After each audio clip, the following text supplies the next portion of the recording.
Treneris, sveikinimai su pergale. Po antrųjų rungtynių su Panevėžiu, čia Panevėžyje sakėt darbinė pergalė, šiandien turbūt irgi tiktų panašus apibūdinimas, kaip jūs įvardintumėt šią pergalę ir koks būtų jūsų komentaras?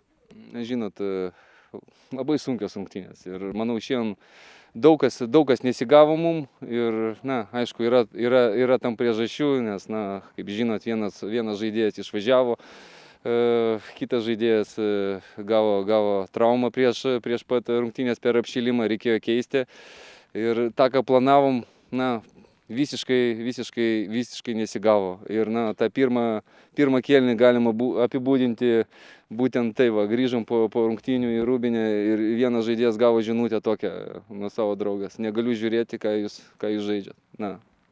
Kažkas gal buvo panašaus, kad žaisti buvo tikrai sudėtinga, nebuvom ta komanda, kuri turi tą kamuolį ir žino, ką daryti su to kamuoliu, nesukūrėm nieko praktiškai pirmam kėlinį, nors ir varžovas turėdamas tą kamuolį, nemanau, kad ten turėjo kažkokių labai jau ten gerų progų įmušti įvartį.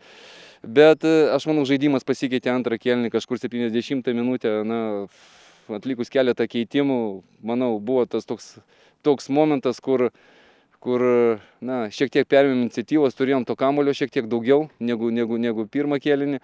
Ir tas įvartis atėjo tokiu momentu, kad labai gerų momentų.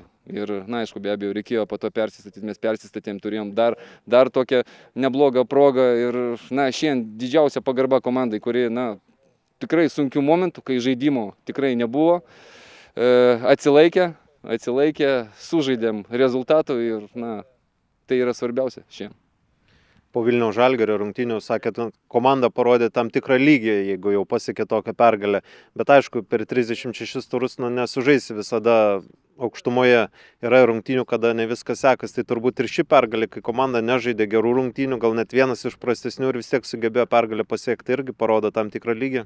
Sutinku, kad, žinot, net ir prie tokio žaidimo aš galvau, kad mes vis tiek turėsim nors vieną momentą. Tas tikėjimas, ne tik mano, bet ir žaidėjų, kad žaidėjai tą patį jiems sakiau per pirmą kėlinį, kad šiandien turbūt ne mūsų diena, bet tikėkit, kentėkit, kai reikia. Ir tas momentas ateis ir mūšim.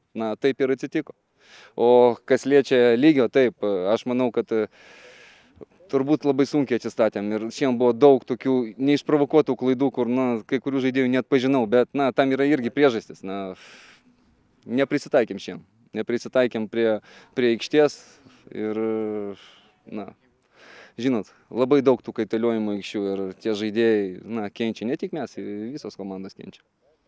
Padėjyba, aišku, svarbi netektis ir aikštė, bet ir Rūbinėje. Ar yra jau galbūt kandidatai, kurie jau reiškiasi užimta ne tik aikštės jo vietą, bet ir Rūbinėje? Žinot, tokie žaidėjai turi atsirasti. Ir šiandien buvo vienas iš tų rungtynių, kur matėjai vienas ar kitas tikrai perima tai vaidmenį, o Samuelis, net man sunku žiūrėti, kažkaip yra įprotis. Per tiek metų jisai visą laiką žaisdavo. Jis žaidėjas, kuris nepraleisdavo nei vienos treniruotės. Ir yra praleidęs gal tik tai kelias rungtynes ir tai dėl geltonų kortelių. Šiaip jisai pagrindo žaidėjas, buvo labai svarbus žaidėjas mūsų komandai. Tai sakau, šiek tiek keista, bet kaip sakoma, nepakeičiamų nėra. Yra tik tai nepakartojami. O šiandien, žaidėjai turės pakeisti ir pasirinkimo neturim kito. Neplanavau klaust, bet užsiminėt apie korteles. Šį sezoną esat mažiausiai geltonų kortelių gavusi komanda ir tik 2 žaidėjai praleido rungtynes dėl geltonų kortelių. Čia kažkokia kalba buvo komanda ar tiesiog žaidėjai patys supranta neprisirinktų kortelių? Žinot, būtent tai ir atkreipiau dabar po rungtynių žiūrėdama statistiką. Man net pasirodė labai keista, kaip mes negavom geltonų kortelių šiandien tokiuose rungtynėse. Žinot, gal ne šitos rungtynės, apie šitas rungtynės sunku kalbėti. Manau, kad gal ir galėjo būti čia viena ir kita geltona kortelė. Bet šiaip sezono metu, manau, kodėl komanda turi mažiau geltonų kortelių. Tai, jeigu tu užsiimi gerą padėtį, jeigu taktiškai tu esi organizuotas, tu nevėluoji, tu automatiškai mažiau baudų darai tokių. Jos pasitaiko, bet nėra taip, kad specialiai mums teisėjai nerodytų geltonų kortelių. Tikrai taip nėra. O kad jų turime mažiau, manau, tai yra tame ir priežastis.